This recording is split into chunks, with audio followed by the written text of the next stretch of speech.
everybody, welcome to Let's Talk Assassin's Creed, your number one podcast for all things Assassin's Creed. I just want to say happy Boxing Day. Hope you're all having a fantastic holidays. It's not snowing in England, so I'm still disappointed that we haven't had a white Christmas yet. So, today's episode is a fun one. Assassin's Creed Valhalla has been out a month already. Well, a month and a bit. So we've come back to offer our thoughts on the game. Because if you remember, me, Arsh, and Andrew all joined together on the 7th to offer our thoughts before the game's released. So we're here now to offer our thoughts, but we've roped in a extra special guest, Louise. Hi. Woohoo! Nearly missed my cue. Yeah. TheNerdyArcher. We roped her in because, one, we did a great season pass review together, and I thought someone new to offer their thoughts on the series. Hell yeah. Hell yeah. And as always, we have Arsh here as well. Hello everyone. And How you doing? so we don't leave him out, we have Andrew from Vision as well. Good evening, everybody. I will include all their Twitter handles in the description so you all can check out their content and keep up to date with everything they're posting. So, let's not waste any time. In an ordinary fashion, starting with Louise, how are you finding Valhalla?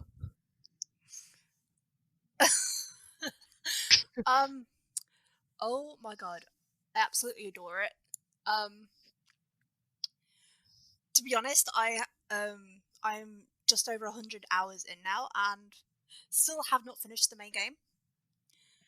Because so many side quests. I just you saw me tweet about the Fenton one, didn't you? There's just so many great details around the world. Easter It's eggs. stunning. Yes, there was a portal one somewhere that I think not many people have found. And that it's just so immersive, and while there are some other games that you could speed through, I think with Valhalla I'm definitely taking my time. There's this different approach that I've found between Odyssey and this, that while as Cassandra I would just power through, I don't care, I'm just money doing a job. Here I'm actually taking the time to look around my surroundings a bit more and appreciate it. Yeah, it rewards you. Yeah. I'm just now wanting to find where this Portal Easter egg is, because Portal 2 is one of my favourite games, and I'm gonna go find this. Does it involve cake? Yes. Yes. It's the riddles one. Ooh, I'm gonna have to find this. Where It's is it? I think it's in one of the earlier areas of the map. So it's somewhere like Oxfordshire, Leicestershire, or the earlier ones. Granabridgeshire. I can't remember. I'm gonna have to look it up. Oh no! Don't be pressured. Don't be pressured. Valhalla is really big. But yeah, there's this little it's one of the mysteries side quests, and when you get it done, your reward is supposedly cake, and it's oh no, sorry, I ate it, and Eivor has the response of going, so the cake is a lie. Oh, spoiler alert. Minor spoiler. I remember I need that this one quest. now. So, Arsh, how are you finding it? Oh, I have finished it and I love it, and I love just all the connecting mythology and the AC lore in it, and how Darby manages to Darby and his team of writers, who are all amazing in their own uh unique writings for the characters and the storyline. The way they mashed everything together is much better than what Odyssey did, and it's unique to uh Valhalla's sake, to the Norse mythology's sake, which to a historian is freaking awesome. So, Andrew, we got together very, very early in the year to talk about predictions of Valhalla, and I think you were one of the very first people I've talked to about Valhalla. So I am kind of interesting since me and you've been on this wavelength about Valhalla before it was even announced. What's your thoughts? Yeah, that podcast we did released the week before the drawing announcement with Boss Logic. So that one was kind of, oh goodness, that was March. As of right now, I'm 136 hours in, and I'm only 68% done. So this game's massive, but I also put in 200 hours with Odyssey, my first run. And this doesn't feel like I've put in 130 hours. Odyssey, oh, that felt like it. That felt like a slog. But this one, I'm not. Everything is feeling fresh, and there's so many different ways that you can do anything. And I'm going through farming tungsten right now so I can upgrade everything. And it doesn't feel Nice. like I'm doing the same things over and over again, even though I am. So I'm enjoying myself, even though I'm really not doing anything but farming material.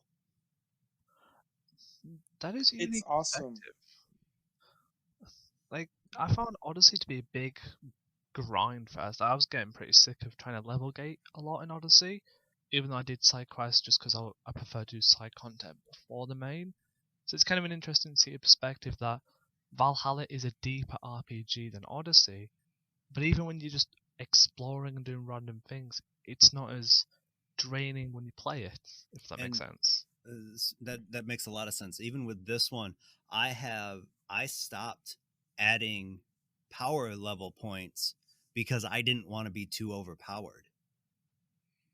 Yeah, I was just about to say, I wonder if the power level system, rather than having it as, concrete levels, so has anything to do with that, because when you level up, you're not getting a massive boost. You're like increasing your stealth by 1.6, or you have another health bar. You have like this little like animation you can do now. You can feign dead. It's like little skills that you learn along the way. It's not like Eivor suddenly jumping up to like godlike abilities. It's quite nice. I had 56 banked this morning and just put them in so I could go do something in a mythical realm, because I needed all of them to even come close to it, and I still haven't beat it. Wow. I might know what you're talking about, but yeah, the myth realm is like, it really requires a lot of power over there. Yeah, Yeah, there's hell yeah.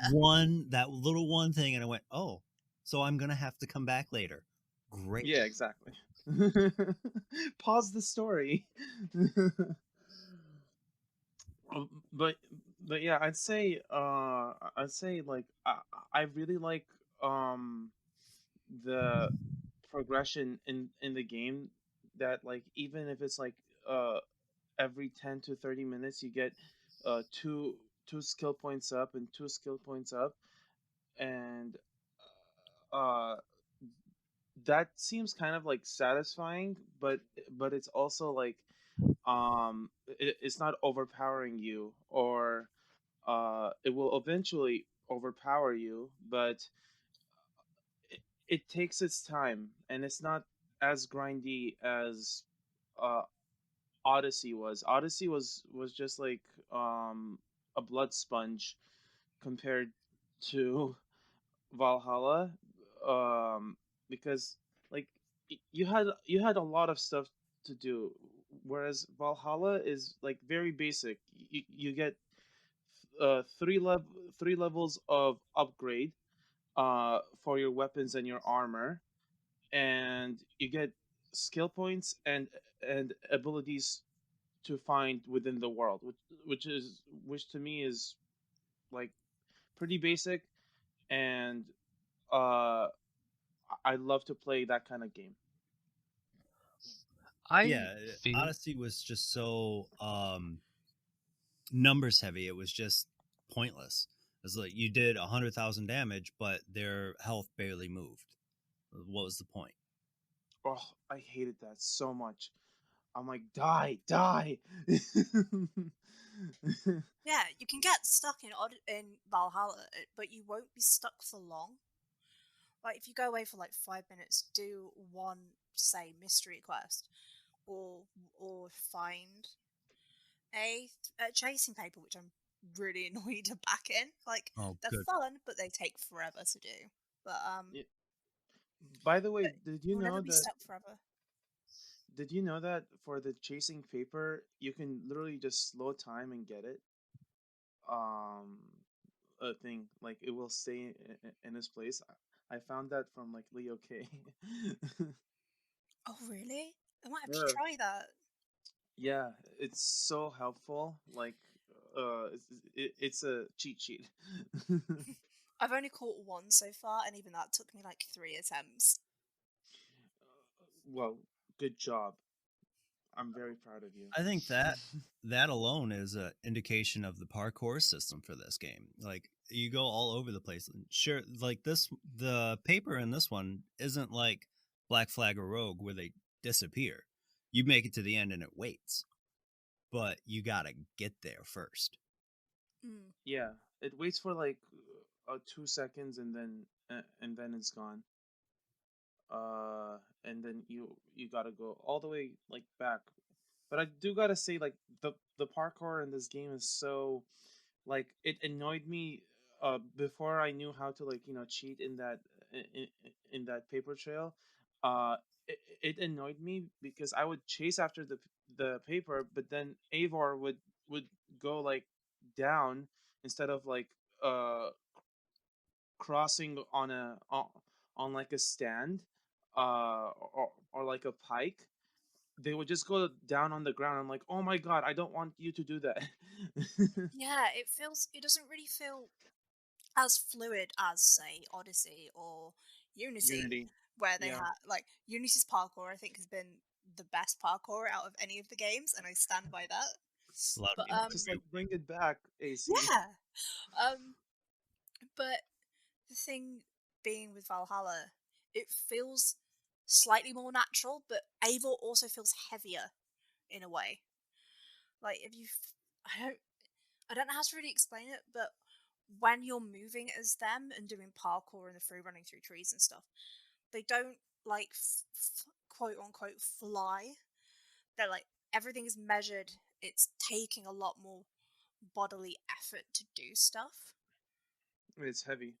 Yeah, I could have just stopped at saying it's heavy, really, but yeah. I think for me, the problem with, I think it's kind of like good to say this now from playing it a lot. I think the problem with Valhalla is it's hitting the same roadblock that every game in the world will hit when it comes to an RPG, and that's finding balance. Now, you've all said about the positives about the world and the grinding, but Valhalla still has a few issues with, for example, the parkour. Because the game is less vertical than, let's say, Unity or Syndicate, there's no need for a heavy or fluid parkour system because the world parkour is so not there. You've gone back to the old original Assassin's Creed days where if you told your character to jump, he goes left instead of right. So it kind of goes 2 steps forward, 2 steps back, if that makes sense. Yeah, I sort of got that vibe. I sort of got like the first thing I thought was Revelations because that was the last like like Desmond era game that I played before Valhalla came out. And it really did have like the same vibe of you might want to go this way, but we're going to send you off. Um it's just I mean, I know the developers wanted to have sort of this we're going to have a throwback to older games, but I wasn't expecting the rage of a misaimed parkour jump. Yeah. I think, as I've expressed a lot, Assassin's Creed has always tried to be an RPG since 2. And I know a lot of people disagree with me, but it's been a pseudo RPG for years. And Valhalla is technically the first attempt where it tries to be a full RPG but a classic game that we all know love since, I'm gonna say before Unity, because Unity is more RPG than Black Flag or anything before it. So that's where you get a lot of these issues where the parkour feels heavy and a bit unresponsive, because that's the classic game. The social stealth still has that weird AI glitch that I noticed in 1 and 2, where even if you are in a social crowd, you can sometimes get detected, which deters the purpose of being in social stealth. So it's how can they rectify that balance of classic gameplay but keep it fresh in an RPG setting where it's not going to give the AI 20/20 vision when you're dead, or they can spot you when you're meant to be social stealthing. I would say like uh it's Valhalla. Valhalla's like story structure of uh like how it takes its RPG from like The Witcher 3, right? Um I would say like the Viking era is a really good game to have an RPG in it because they're all sagas, so we don't know what they really said, but you can choose you can choose what they really said, but the story will go like one way. But as much as I like appreciate that thought that went into it, I would much rather have a linear storyline that that like one character can choose what to do instead of me choosing for them, because the reason why the game is 70 hours long or something is us choosing the same outcomes that will happen, but an elongated version of it, you know. But by technicality, listening to Darby, choice in Assassin's Creed, as Assassin's Creed story has been technically a pseudo-linear game, but how you play that game has always made an Assassin's Creed story non-linear. Even if you know that your target is in X location, you've got to go there. If player A stabs all the guards first to assassinate the guy, but player B proper stealth so it doesn't kill anyone except the assassinated target, then them two games are not linear because the choice has been made to change the actions. So Yeah, and it's I kind of think a difficult one. yeah, and it's sort of one of those things that when you're looking at the black box missions from the Initiate's duology with Unity and Syndicate, you have the option to take this, say, assassinate Lucy Thorne. You can do this in 3 different ways, or you can just go in, do this fourth unscripted one, which is kill everyone, get Lucy.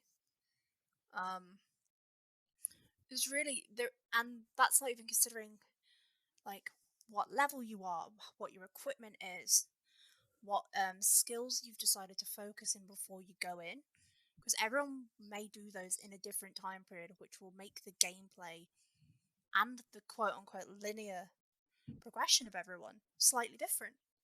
Someone who grounded and went to level 10, which is the max level for Syndicate, before they went into that mission with Lucy, might have an easier time than someone who kind of pushed it to the side and went collecting instead.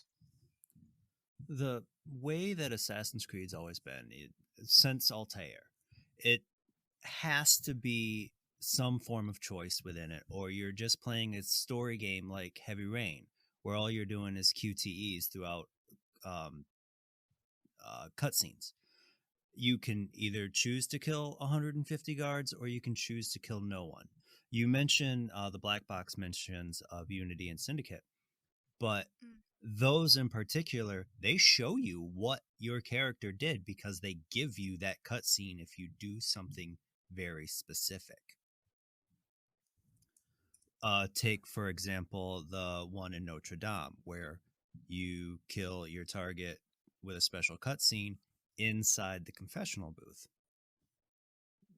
Best black box mission ever. Oh god, yeah, that's definitely one of my favorites from Unity. So Yeah. I really don't see the difference between going from that to choosing a bit of dialogue.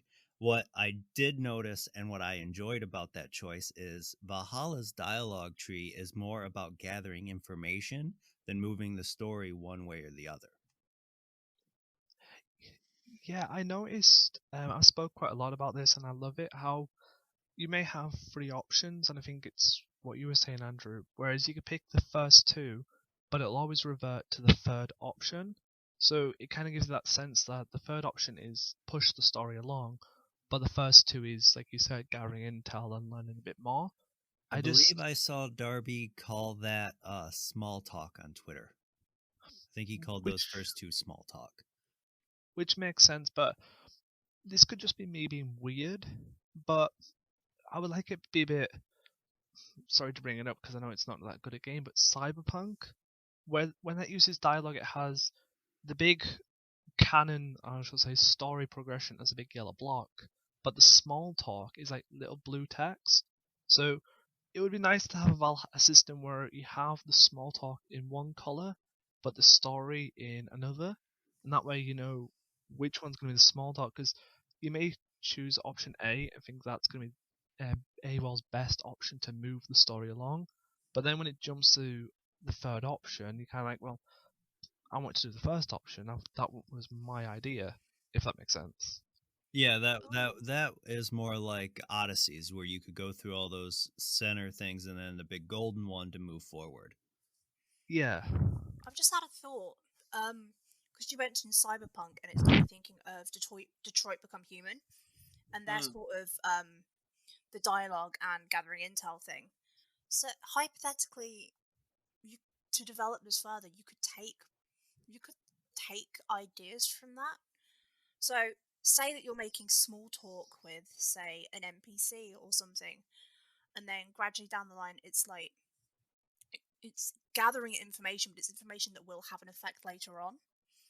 So when you come to like a pivotal moment, or it's like a third dialogue prompt, like sort of like how your charisma has to be a certain level for you to take the non-violent or the non-payment option to get information or continue. But you can only do it if you have certain things. Like you made this effort to do the small talk, so now you're rewarded with this other option that might be more preferred, or it's outside of the box.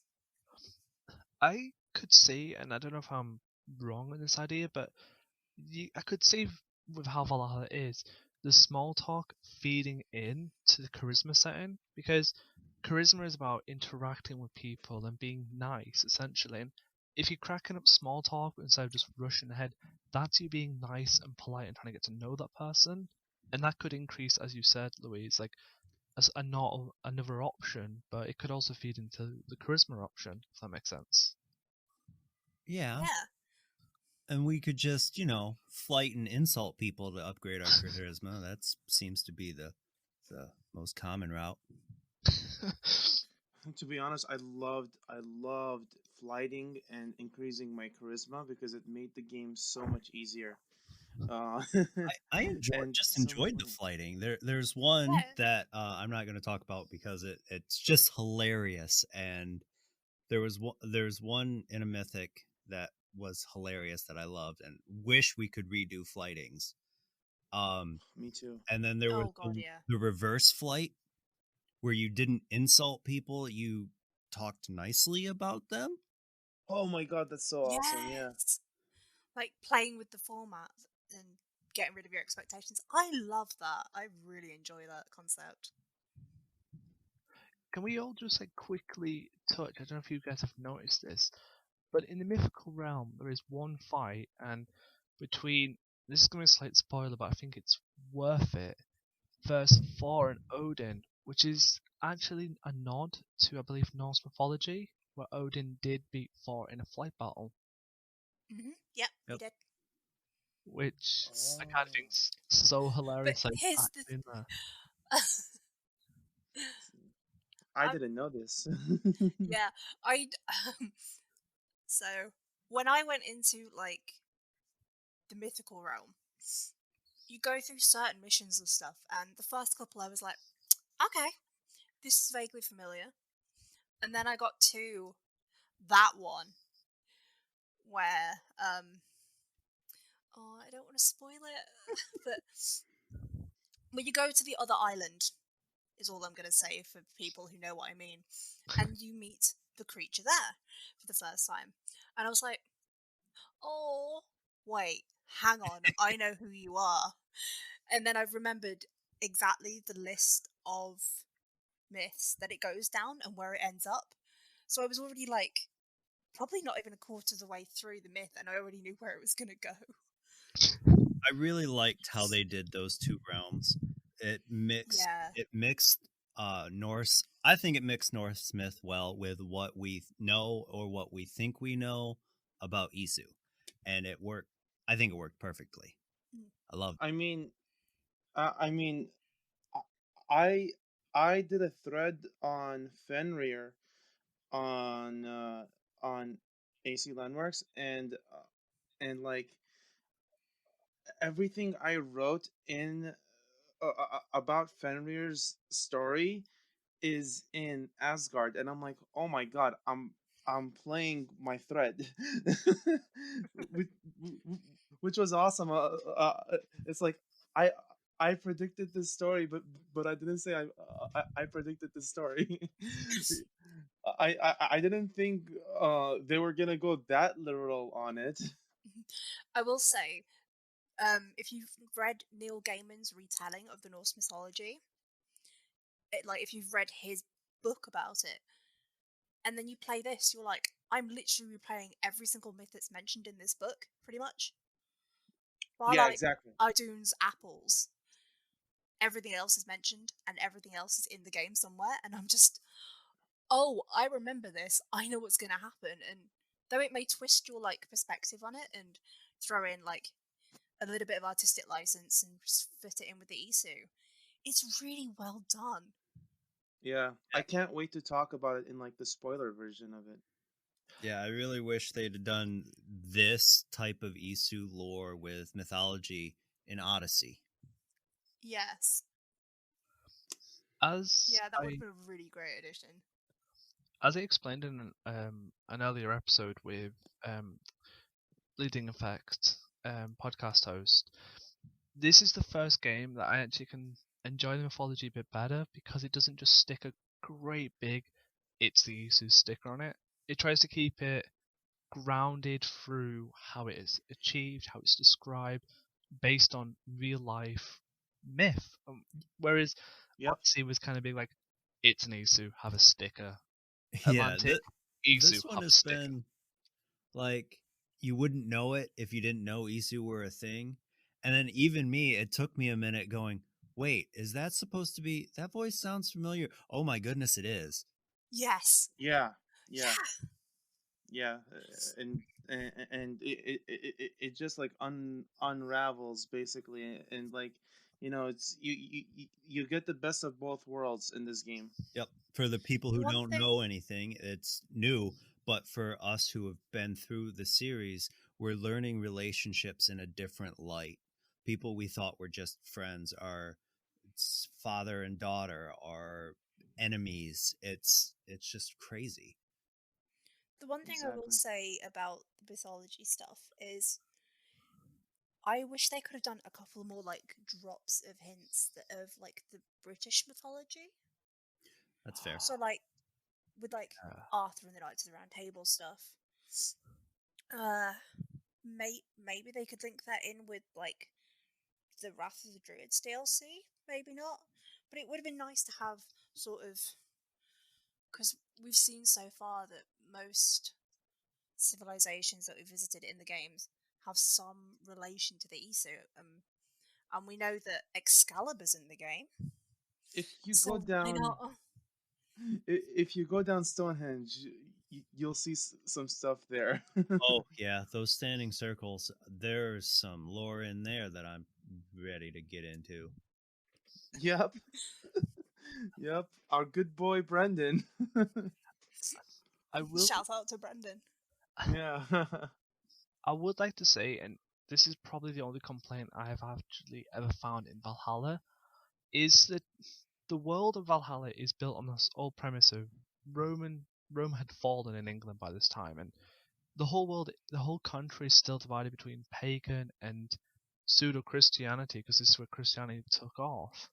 And then you get the Norse coming in, and I know it's mainly a Norse game, and I might be missing something from certain areas, but from the part I've explored, it centers, in my opinion, too heavily on the Norse mythology, and maybe a tiny bit of Roman mythology with the cult of Mithras, with the Order of Ancients. But I don't see any pagan references anywhere so far. And in a country that's just starting to adopt Christianity, you should be seeing quite more paganism in areas. But I could be missing something.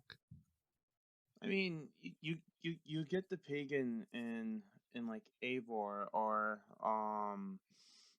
uh, Eivor is kind of uh like she doesn't care if um like they're pagan or Christian. She will just like talk to, to them and come to a common ground. Uh, but I say like this is that this is where Christianity like takes off, and uh like the whole land is like becoming Christian. So uh, I'd say like in England there is no need for paganism, but the cult of Mithras are pagans that talk through like letters. I think saying pagan in this aspect is a little too broad. Uh, Yeah, because it can be like an umbrella term for things that, that like, if you say weren't pagan Christian. nowadays, it can also include like the Druid stuff. It can also now include um neoclassical, like Greek, Roman, Norse, like people who still worship those gods that we now see as mythology. But yeah, I totally agree with where you're coming from. You only get really the Christian side and the Norse Dane side. Like they do, I do like how the story takes a point of saying everyone that's Anglo-Saxon is going, "Oh, you're a Dane, you're a Dane," and once or twice that I've seen so far that I can remember, Eivor has gone, "No, I'm Norse. We're different." Yeah, and like that pays off in like the story going forward. And yeah, like it's just to me that that difference is kind of like I'm glad it's there, but they've got like more tie-ins to do than focus on like the Christian and pagan fight basically. But like I like that the story uh pays attention to that, and it delivers it like until the end basically. And they touch on more Uh, history than I thought they would too. what? They touch on more actual history than I thought they would too. Like I can't Yeah. even begin to tell you how many people I've looked up going, "Oh, that's a real person." Okay, cool. Yeah, like Hjor and Lufina that you guys see in Norway, and they're like, "Oh yeah, we're going to Jorvik." I thought those are like characters, like fictional characters, but then I researched Harold uh Fairhair, and I found out that Harold actually had interactions with them. I'm like, Hjor and Lufina are real? This is awesome. So, would it be fair to say that, I could be completely wrong, but Valhalla has finally been able to do technically what Origins and Odyssey couldn't do, and that is give us a good RPG with a good world build system, a good skill tree system, but give us the classic blend of Assassin's Creed and history with some really neat, much needed abilities such as, air assassination, the guarantee assassination with the The accessory Shing. thing, yes, the noises, and don't know if you agree, but I'm at the stance where Valhalla should be the ground mark where the next game's built off. They shouldn't change too much, like how Odyssey was changed completely to Origins. I think this formula is perfect to say this is Assassin's Creed in an RPG. It works. Could be fine tuned when it comes to certain mechanics like stamina, but this is the foundation we should use. I can get behind that, at least for the next, let's see, game cycle's about 3 years, the next 6 years or so. Yeah, I could get behind that. And then see another Yeah. massive shift. I could see that. Yeah, me too. Because like whatever happened in Valhalla, of course, like the DLCs are gonna happen too, and that's gonna be lore as well. But whatever like happened in Valhalla needs to be paid off in a very uh great way, and um like I just really want a solid game after Valhalla, and not a game where like, oh, Assassin's Creed is back again with like another like Odyssey, and I'm like, oh god, please no, because Valhalla like paid off so well for the for the community, and yeah, I like Valhalla is literally my top 5 favorite ACs. I really hope the next installment, which is a next gen installment, um, is as big as when Unity came out, minus the bugs. Well, that's not to say that this game isn't without its bugs. There's more than a handful. Oh yeah, Yeah. Which the I think game was shut a down on me shame. like 25 times. Yeah, which I think is a real shame because, like, this had the ability to be absolutely amazing, and I think it still is. But like with the release of Unity, although not to that degree, there was a sense of, oh, it's bugging out, I can't play it, I'm going to wait a bit, or, I can't do this, it's locking me out, or I'm having to wait to talk to people, or I'm loading the game drunk every time, as we've seen with the release of, the Yule stuff. Yep. Oh yeah. Um, but Or if there's the little characters things don't that move. kind of, yeah, there are little things that are just sort of not turning people away, but potentially denting their experience and being the full potential that it could have been. Right. Yep. I mean, blame COVID on that. Like To be honest, Right, it the made developers have worked life so harder. well doing pretty much most of this last leg at home. Exactly. for And me, let's just say it's not cyberpunk. We can be thankful for that. True. Hallelujah. for me, it's going to sound very controversial, but the reason for all the bugs, I kind of blame Xbox and next gen. And now, this isn't me dissing on the console. What this is usually when a game gets delayed and then it has bugs, you kind of feel to yourself, well, it was delayed. How come there's more bugs? Whereas Valhalla shifted its release from 1 day to 2 weeks earlier to coincide with the Xbox's launch. And in my opinion, I believe the 2 weeks they lost to bring this game forward could have been 2 weeks longer to fix bugs. If they weren't so dead set on releasing the game to be a launch window for Xbox, and I know they have this whole deal with Microsoft for publicity and the advertisements, so I can see how it coincided in. But I feel if they didn't honor that agreement to push Valhalla to be a next gen exclusive on Xbox's release, it could have had a bit of a more window to try and fix those last little bugs. So when it comes to releasing, they may have had a couple more weeks to fix stuff out. I disagree with you there for two reasons. We have at least two or three major bugs within the Yule Festival, which would have always launched around this time. And we've had two hot fixes, and we're still got tons of bugs. So I completely disagree about the pumping up the 2 weeks. Also, like Cyberpunk was a major competitor, so they had to launch a week before Plus, when Cyberpunk got all the bad reviews, um, that that made Valhalla an even more delightful game to play during like Christmas time, and which Yeah, is what got them in like the first spots right now. yeah. First Be- time yeah, first time Ubisoft have had a Christmas #1 slot on the games market, which is amazing. yeah. Um, so I think they definitely So happy for them. had. Yeah, it's what the third time in the last 15 years it's not been a game that has been Call of Duty or FIFA.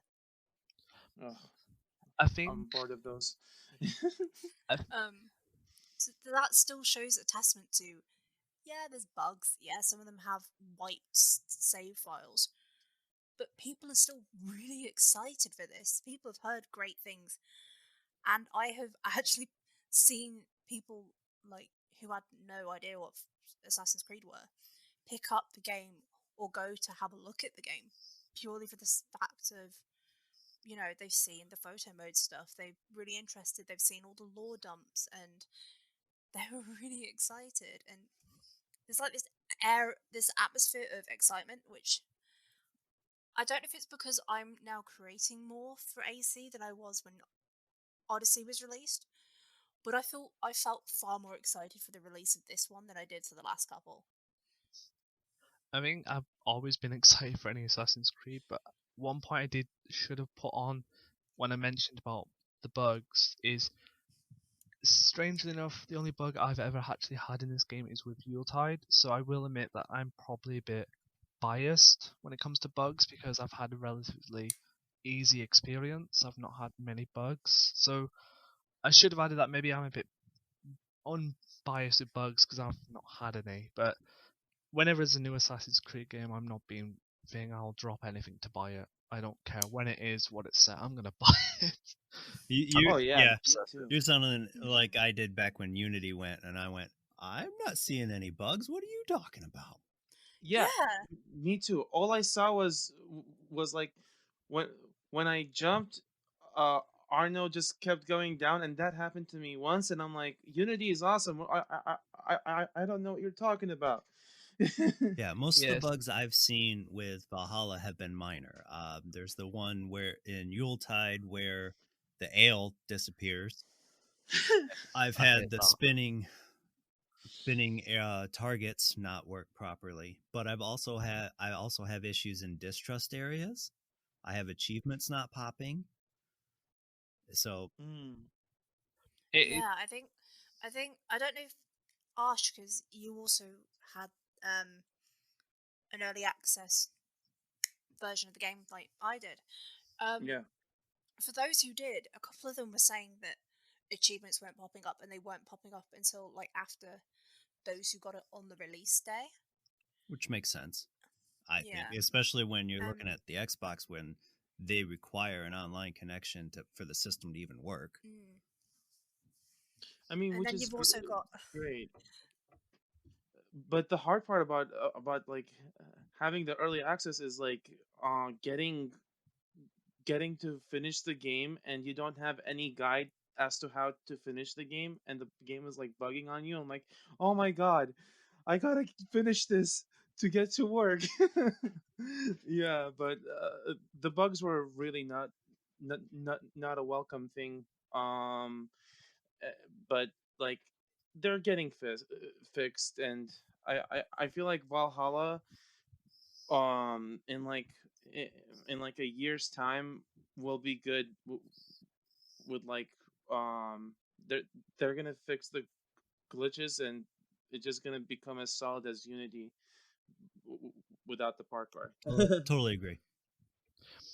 so Yeah, so we're gonna have to wrap up sadly because it's reaching on 45 minutes. This is a very boy. festive episode because it's madness when you get me talking and everyone else involved. So to wrap it up in reverse order, because switch it up is fun. Final thoughts: is this a game to buy, ignore, or one for all fans to enjoy and new fans alike? If that makes sense.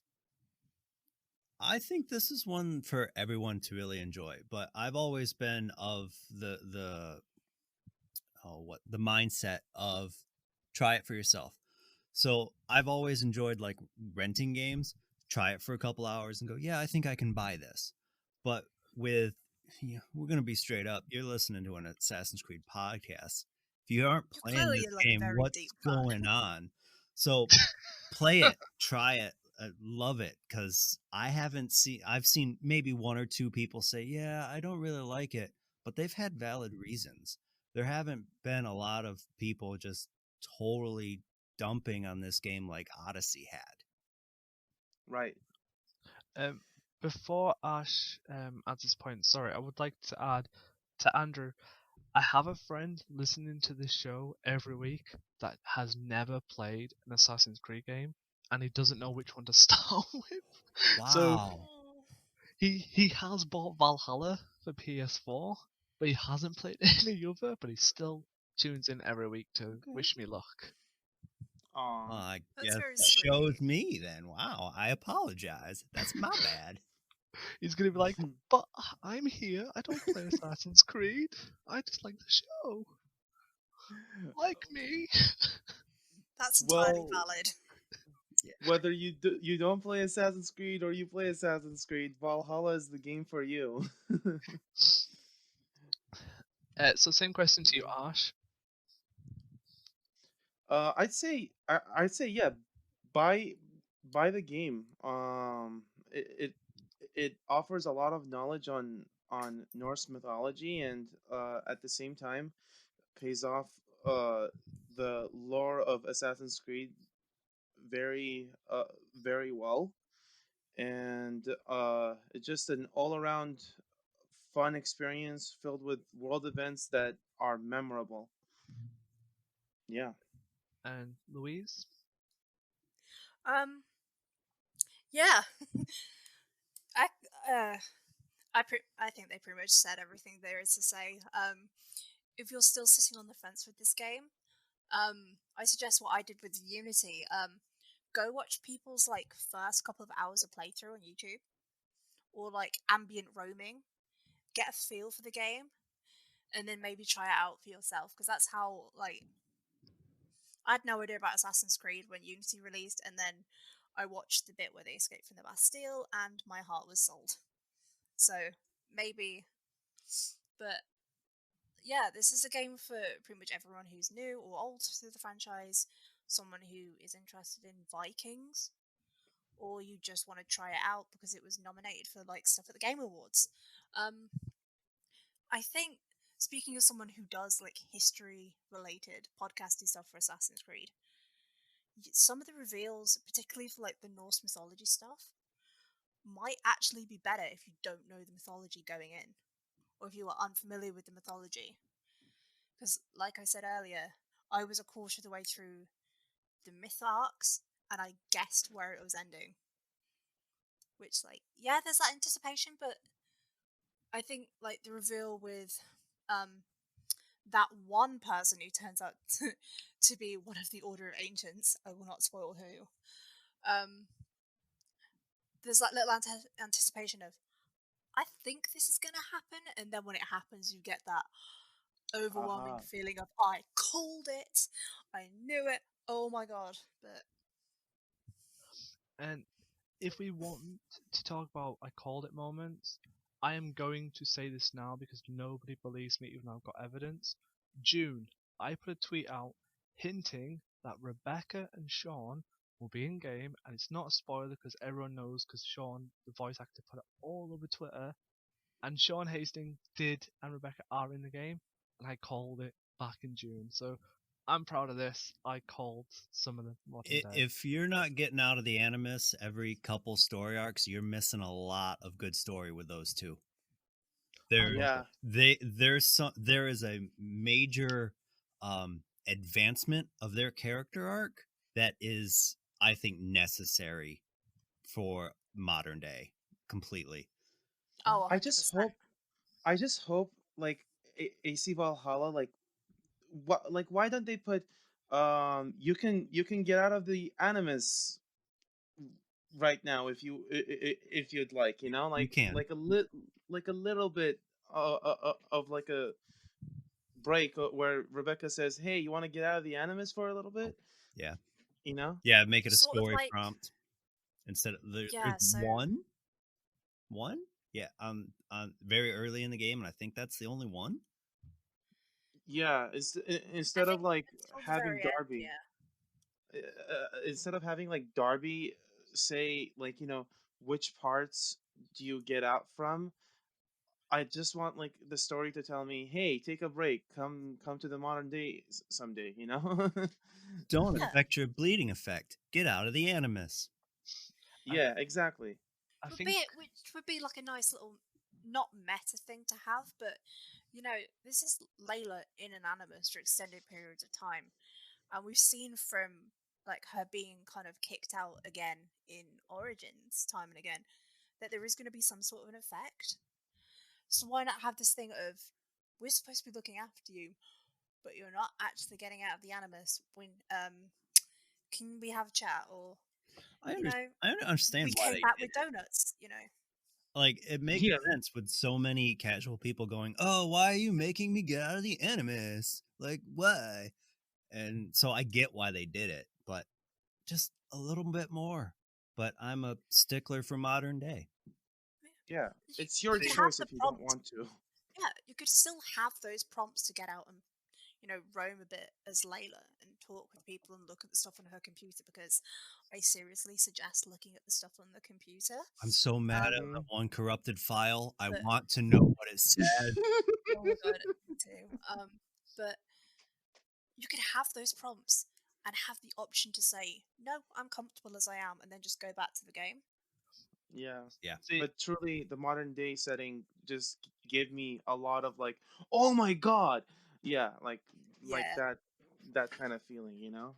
it, in all honesty, if you're releasing a game as a developer, and 2 months, I think I saw this article, before your game comes out saying Assassin's Creed's bringing back the most hated part of the franchise, modern day, you can understand why they kind of like, you know what, let's hide it a little, because the press are now saying it's the most hated part when a lot of us are actually, well, no, I love the modern day. I've been here since day one. I want more modern day. I I love want the modern Exactly. day. I want You Assassin's gotta Creed care about the 3. fans, not the press.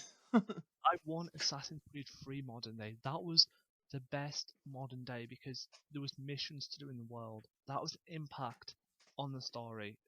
I don't Yeah. mind Layla's walk around doing stuff in her base of operations, but I want more like what they did with the DLC, where she was actually interacting and exploring and finding that certain place. I want more like that. I don't want you stuck in a room. This is Ranimus. Deal with it. I want, this is what we're doing. This is the modern day story. Go out and do stuff for your team. Does that make sense? I think the only way we're going to be able to get that is if they open a game like they did with the first Assassin's Creed, I where can say that, yeah. it's just really glitchy, and then all of a sudden you're pulled out and you get this big dump of what's going on why there's a modern day. Yeah. We I remember the modern day being like not revealed at first. I think they've only ever marketed the modern day 2 or 3 times. And that was with the ending of Desmond's arc and the beginning of and with Black Flag. Yeah.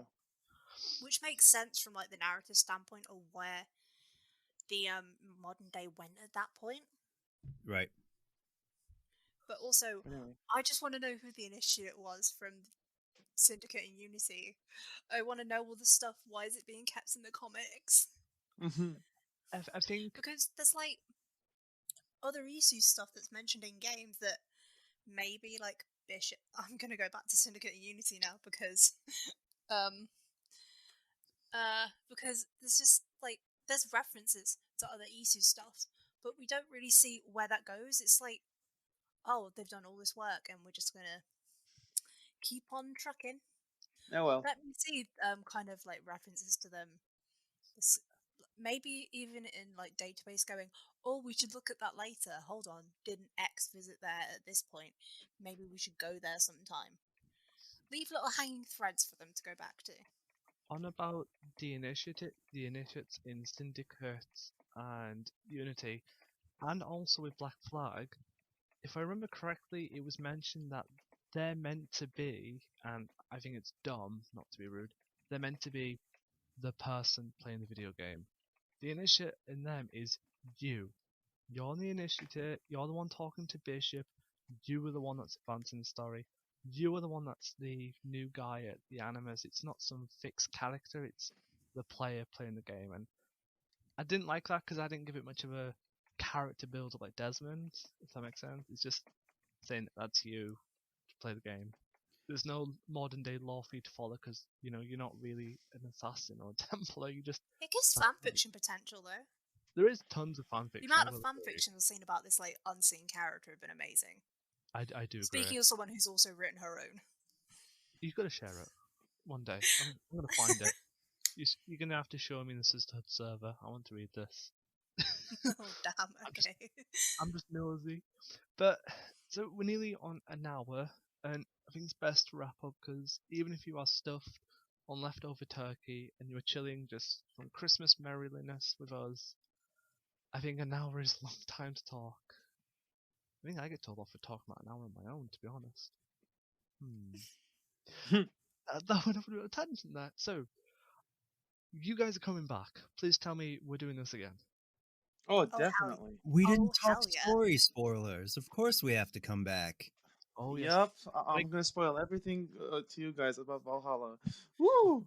We're gonna be. We need to come back when all four of us have finished this game and have a collective "what the holy hell just happened" moment. Yes. We're gonna Just be the an new. hour of this just minds blown moments. Ooh, I like this idea. So, we're going to be renaming this group of, thanks to Louise's tweet, we are now the Avengers version of Avengers Assemble. But Assassins Assemble. That's what our gig is. We're the Assassins Assemble. We all, the content creators, assembling as one. It's like a really bad power. Imagine if we have all like the AC creators over here talking like a podcast. Oh god. That's an idea for the next big event where everyone's been invited. Don't I have to make a panel for a future episode, and the panel has to have five people in it. I need to find 5 people. Well, 4 extra people, including me, so that makes 5. I need to find 4 people to invite. I'm struggling. 4 people. It's a We'll lot. get them. We'll get them eventually. If you put the call out, people will come. People will offer suggestions. People listening, feel free to share names for this group of 4 people. Yes. And people listening, if you want to be involved, just let me know. I'll happily sort out a date and time for you to come on board, and we'll just talk anything. Assassin's Creed. That's going to be my new motto for 2020. You want to talk Assassin's Creed? Hit me up. We'll set up a date and time. So you got like Hell 5 yeah. days for that motto to be adequate? No, 2021. Jesus, I thought we were in 2019 for a second. We've all collectively agreed that 2020 never happened. It's Yeah, simulated. exactly. This is what my mind's thinking. My mind's thinking that on New Year's Day, I'm going to be like, happy 2020, everyone. Everyone's gonna be like, it's 2021, you idiot. What have you been the last few Oh years? god, there's like that meme I saw. 31st of December 2020. Oh god, yay, we're at the end. And then it goes to the 1st of Jan, 2020 New Game Plus. Yeah. Don't do this to this world. We've had enough. So, thank you so much for joining. Anyways, And I will leave the handle links for everybody in the description so you can all check the content out. And to reiterate, as of 2021, look at the date right, 2021, if you do want to be on this show at any time, any date, just please hit me up. 2021 is going to be a year where I'm going to be reaching out to more members of the community to come join my show. If you're not, you don't have to be a content creator, you can just be a fan. You can be a new, old, recurring fan, whatever it is, hit me up and you're more than welcome to join the show. So, that's awesome. hope you've had a great holiday, and we'll be back for a spoiler episode. Woohoo! Goodbye, everybody. Have a good one. Bye. Bye. Bye.